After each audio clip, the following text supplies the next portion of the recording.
Hello, we welcome you into a very special training video brought to you by the West Virginia Department of Education.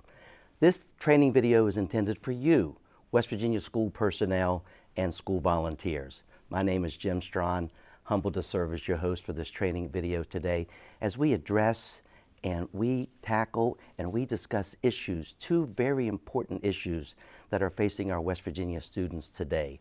These issues affect their mental health and their physical well-being and deters them from having the fruitful life that they deserve to have. This training video is not intended for student education. It is provided for you, school personnel and school volunteers, to give you with some information and training, especially for you adults who work closely with our West Virginia students. During the 2022 West Virginia legislative session, House Bill 4074, House Bill 4074, otherwise known as Meghans Law, was introduced and passed.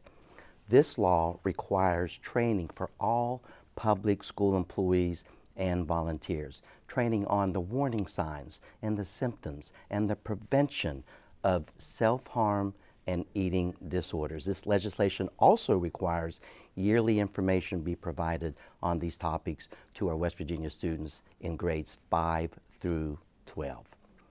This training, this video training, will provide you with the tools that you're going to need if you're working with these students, and some of these students may exhibit some of these behaviors and dealing with these issues of self-harm and eating disorders. So we're very delighted today to be joined by someone very knowledgeable, very insightful, has quite a bit of training, a heck of a background in terms of dealing with mental health issues. This young lady happens to be a youth resource coordinator for one of our West Virginia organizations. We're going to let her talk about that organization. We're thrilled and we're delighted to introduce Autumn Wagner into this training. Autumn, how are you? I'm well, thank you. How are you? I'm doing really, really good. Good. It's great to have you here.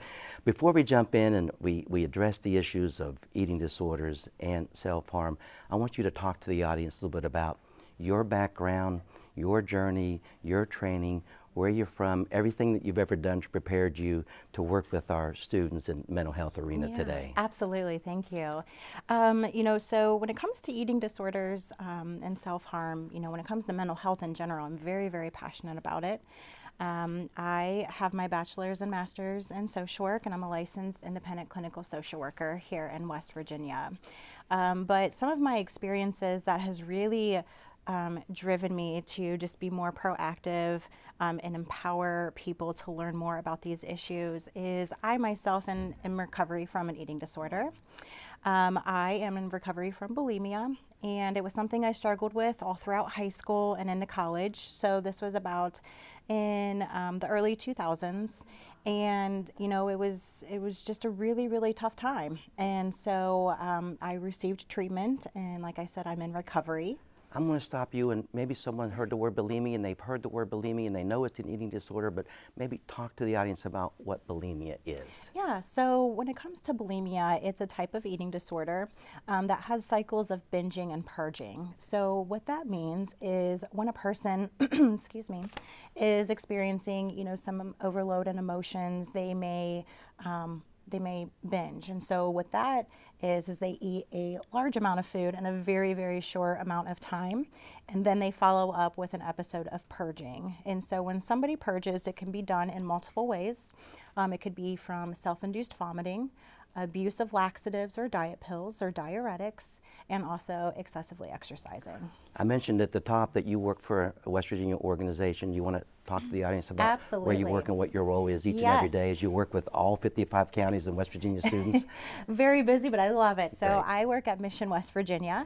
Our office is located in Putnam County in Hurricane, and I'm the youth resource coordinator. And so my role is I travel to schools, middle schools and high schools, and I work with students one-on-one that just need someone to talk to. So they may be experiencing a multitude of issues, including mental health, eating disorders, trauma, substance use, bullying, self-esteem problems, relationship problems. So whatever it is that's going on in their mind that's creating stress in their life, I am there to help them talk it through, teach them coping skills, and hopefully just to get them on a track so they know that there are better things that are available to them to help them. Teaching them coping skills, you learned coping skills 20 some years ago. Do you want to talk a little bit deeper about your experience, how you felt when you were going through this, and how long it took for you to get out of that? So, like I said, it was very challenging. You know, and I'm originally from Akron, Ohio, so this is when all of this was taking place. And so it was a challenge because there wasn't a lot of resources available. And unfortunately, we're looking at 20 some years later, we're still running into the same issue. And that's not just here in West Virginia. This is a nationwide issue where there are a lack of resources, especially for eating disorders as well as self-harm. And so for me, with my treatment, I really didn't receive effective treatment. And so I struggled. And it was something that I essentially kind of had to teach myself, because I got to a point where I was tired of living the life that I was, and I kind of hit rock bottom. And so I kind of did my own searching and discovering of ways that I can kind of work through that. And then it finally led me into realizing that maybe I need to talk to someone myself. So I was able to get into therapy, and you know, between teaching myself those coping skills and being able to openly address trauma and issues that I experienced that kind of led to my eating disorder, really was a big part of me getting into recovery. Thank you so very much for sharing that. It's very powerful. I applaud you for picking yourself up, and look at you giving back to the community, giving back to West Virginia students. So you know firsthand, as I mentioned at the top of this training video, this is for school personnel, school volunteers, people that are working closely with students, not necessarily student education. So what would you talk to the personnel about as far as what are they looking for in terms of warning signs for students that may be exhibiting and struggling with some of these we'll go eating disorders first. Okay, so there are a couple of eating disorder, different types. And so like I had mentioned, the one that I had dealt with was bulimia. And then another one that's very common among our youth is anorexia. So anorexia is different from bulimia, and that is when somebody restricts calories and they restrict that food intake in order to appear thin. A lot of it can be about having that negative view on themselves and that self-image of who they are. And so that is another eating disorder that, you know, that is really dangerous, including bulimia. One thing that I did forget to mention about bulimia and anorexia is, out of all of our mental health issues and illnesses, bulimia and anorexia actually have the second highest fatalities of people that have been experienced that. And so it is possibly a very deadly mental health issue if it's not addressed and treated, that can essentially lead to death. And the death isn't caused from suicide, but it is from, typically with anorexia and bulimia, because of the lack of nutrition, and also with binging and purging, it creates issues, and so it can lead to stroke and heart attack, and also shutdown of their organs and organ failure. So that is the two with bulimia and anorexia that we're going to focus on, because those are two most common among our adolescents and our youth today. So when we're looking for warning signs, so they can be very similar to one another, even though they're two different eating disorders. So one thing that you can, that schools can really look for is, if you have people that are watching them during lunchtime, like in the cafeteria, if they notice students that are not eating, and they see that more often than not, or if they finally see a student eating, but it's really not a meal, they may be just kind of picking at their food, or things like that, that can be something to be aware of. Another thing you can look out for too is noticing a fluctuation in their weight. But that can also be challenging, because sometimes people with those eating disorders will wear bigger clothes to try to cover that up. But you can still kind of tell, especially in the face, if that is something that they may be experiencing that could be of concern. Some others is if you notice that after lunch, or anytime there's meals, breakfast, if you notice somebody directly goes to the bathroom, that is something to also consider and be aware of. Just because when it comes to those eating disorders, especially the binging and purging, people understand that it's important that after you consume that food, you need to purge of it immediately. Otherwise, it's more difficult to get rid of if they wait. So it's very common for people to immediately go to the bathroom after they have eaten. And other things too that aren't necessarily related to those eating disorders, but that they still exhibit, can also be just if you notice that they're isolating themselves more. They are no longer wanting to do the things that they love to do. So maybe they were really into sports, and all of a sudden they've quit all of their teams. They don't want to be around family or friends. You can also be aware of significant changes in their mood. So maybe somebody who was, pretty easygoing and would smile, now all of a sudden they don't smile. They kind of look at the ground. Maybe they're more irritable, more agitated, creating more issues with their peers. And also too, maybe a sudden drop in their grades. So we've talked about eating disorders. Another aspect of that bill that we need to address and train and talk about and discuss and address is self-injurious or self-harm behaviors. Some similarities, yet some differences. Talk to the audience and school personnel about maybe some differences and what we could be looking for in terms of signs and symptoms of self-harm. Sure. So self-harm, unfortunately, goes hand in hand with a lot of mental health issues, especially eating disorders. And so that's where that similarity kind of connects those two, even though they are two separately different things. It can be very common for those struggling with anorexia or bulimia to engage in self-harming behaviors, such as cutting themselves, burning themselves, maybe hitting their head against the wall or punching walls and things like that. And again, it's all about coping. It's all about trying to just work through those intense emotions. And even though it's not a healthy way of coping, for those youth that are dealing with that, to them, that's what works and that's what helps. So when we are looking for self-harm, some warning signs that people can be aware of is if they notice cuts that are found on the body. And two of the most common places that a person will self-injure is typically on their arms and on their thighs. The cuts are typically in straight lines and they are in a pattern, so it's not just random cuts or scratches anywhere. But even though cutting is the most common form of self-harm, I had mentioned before that there are other ways that people can self-harm as well, such as burning themselves, piercing their skin, or hitting themselves. So those are some other things that, to be aware of. So some warning signs that a youth may exhibit that may be engaging in self-harm. So first and foremost, they're going to wear outfits that are not appropriate for the weather in order to cover those scars or those cuts. So it could be 90 degrees outside and they're wearing a hoodie and sweatpants. So that is just something to be aware of because they could be hiding that.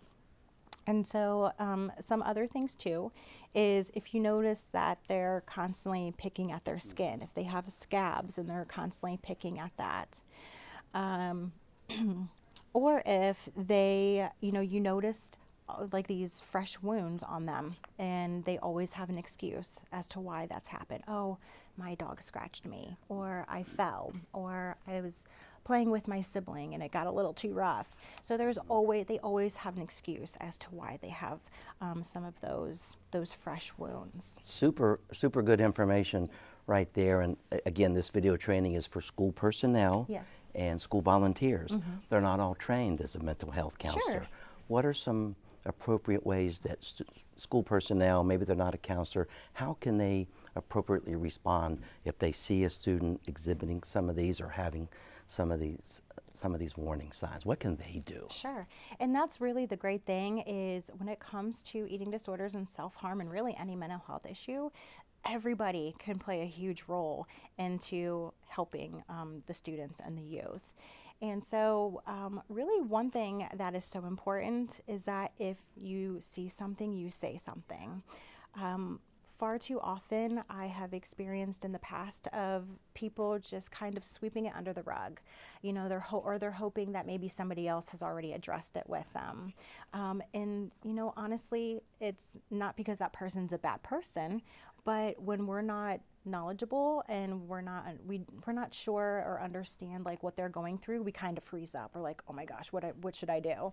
You know, but it's so important to make sure that if you do see something, that you are saying something. And if you yourself don't feel comfortable talking to that student or that youth, then, you know, you can go and talk to somebody in the school that maybe does have that knowledge, such as a school counselor, a school psychologist, a social worker, you know, things like that. But regardless, you know, you say something. I love that. If you see it, say something, Please, even if it's not please. to the student, but just say something to someone Absolutely. to get the ball rolling for treatment and help. Yes, Correct? absolutely. I know at the top of this training, you shared your personal story from 20 some odd years ago over in Akron, Ohio. Yes, you received treatment. What are some treatment options that we can offer students, West Virginia students, their families, going through self-harm and eating disorders issues here in West Virginia? Yeah, there are lots of you know, different ways that a person can get help for an eating disorder and self-harm. And what's going to be important is that they kind of have to figure out what they feel is going to work best for them. Because when we're treating eating disorders and self-harm, it's not cookie cutter. What works for one person is not going to work for everybody. But some options as far as treatment is individual counseling. So that is when the person and that therapist is working one-on-one. There is group therapy available. So it's in a group setting that you are meeting with other people that are experiencing similar things that you are. They also have family therapy. So if there are issues within the family that is leading to those eating disorders and self-harm, we have that option as well. And then there's also some options of inpatient treatment. So with the inpatient treatment is when somebody stays, it's kind of like a hospitalization, but they can stay there anywhere from 30 days to 6 months. So it's very intensive treatment. And those are typically for some of the more severe cases with eating disorders. Let's talk about, before we need treatment, let's talk about something I love to talk about, prevention of these things, prevention of mental health issues, prevention of somebody exhibiting self-harm or maybe having an eating disorder. Yes.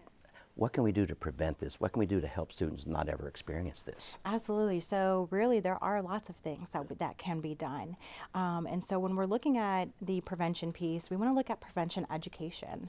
And there are lots of things that we can do, such as teaching them healthy coping skills.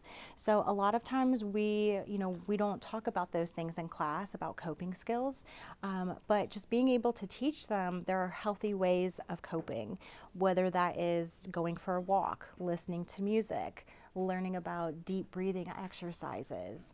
Those are really good things that you can incorporate in your class, regardless of what you teach. You could be in math class and you can say, hey, we're just going to take a little break and let's talk about some healthy ways of coping.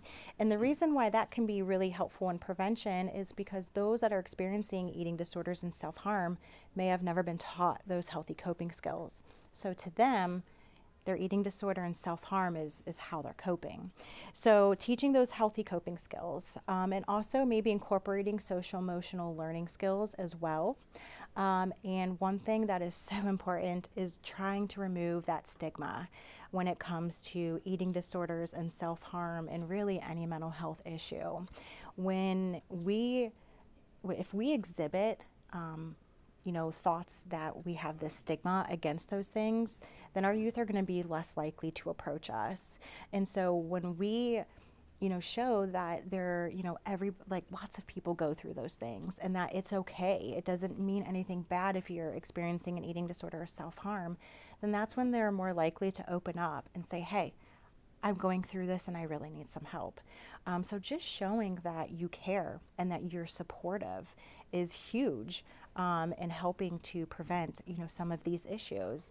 And again, you as that role in the school may be the first person to really allow that student to see that somebody cares about them. So you can't assume that there's nothing you can do to help. We can all do our part in helping our youth. I can really tell that you're really good at what you do, by the way. Thank you. So now, Autumn, I'd like for you to talk to the educators out there about what what's the best way they can provide information to the actual students so that they either prevent this or if they're starting to struggle with this? Yeah, so, with my collaboration with the Department of Education, we've been working on putting together an educator guide. And so this focuses on prevention pieces for self-harm and eating disorders, and it allows lots of different tools and resources, that they can look at and possibly implement in their class to teach the youth about these things. One thing that is really, really important, though, is that when teachers are addressing these issues of eating disorders and self-harm, we need to be really, really mindful of integrating those warning signs and those symptoms and overall education of those topics. We don't want to just say, hey, these are the warning signs and that be it. So what we need to do is just be mindful that when we are teaching our youth about eating disorders and self-harm, some of the things we talk about could be triggering for them. So we have to be mindful of that and not just say, well, these are all the warning signs. We kind of incorporate that, but it's more about if you're experiencing anything like this is what you can do to get help. This is how we can help you. These are some things that can help you cope. So it's just making sure that we're cautious of when we are explaining that we're integrating more of that the coping part and that resiliency rather than just focusing on what eating disorders and self-harm is and what it looks like. You're giving us quite a bit of wonderful information, some amazing insight, some really good guidelines and things we can take away from this. This is about a 30-minute training video brought to you by the Department of Education for school personnel. But after this is over, is there somewhere possibly they could go for other information, maybe some federal, regional, state places to go if they want to kind of bone up on a little bit more insight? Yes, absolutely. So there are some websites that offer lots of free resources, some online trainings, and also like some publications that they can read more about eating disorders and self-harm. So the first one that I would recommend would be NEDA. So NEDA is our National Eating Disorder Association. Their website is NEDA, that's NEDA.org. And that focuses all on eating disorders. They have lots of trainings. They have tips and ways that parents can help, ways that educators can help, and their stuff is all up to date and it's all evidence-based. Another really, really great website is NAMI, and that's our National Alliance on Mental Illness. Their website is NAMI.org, and they have lots of resources. They have crisis support for all types of mental health issues, including eating disorders and self-harm. So those are excellent websites to get more of that information. And if we're looking at something more local, West Virginia, we have Help4WV. They offer lots of resources. They help with referrals for treatment, regardless of what the situation or issue that person is going through. They have crisis support, so a person can talk to somebody anonymously if they're really needing that assistance. And then there's also Help 304. And so they, again, offer crisis support, referrals.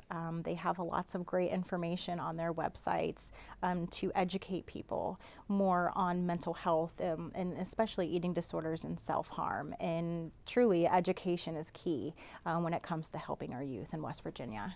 Autumn Wagner, Youth Resource Coordinator with Mission West Virginia. Bless your heart. Great job. Thank you so Keep up the much. great work that you are doing. Thank you, Jim. And folks, we certainly appreciate you tuning into this special training video brought to you by the West Virginia Department of Education. If you'd like more information, you can visit the West Virginia Department of Education's homepage by clicking on the Office of Student Support and Wellbeing homepage, or you can just call the West Virginia Department of Education. And that's all the time we have for on this training video. We hope and trust that it brought you some knowledge and insight that you need. Have a great rest of the school year, and we'll see you next time on the next training video brought to you by the West Virginia Department of Education. I am Jim Strawn on behalf of Autumn. Have a great school year.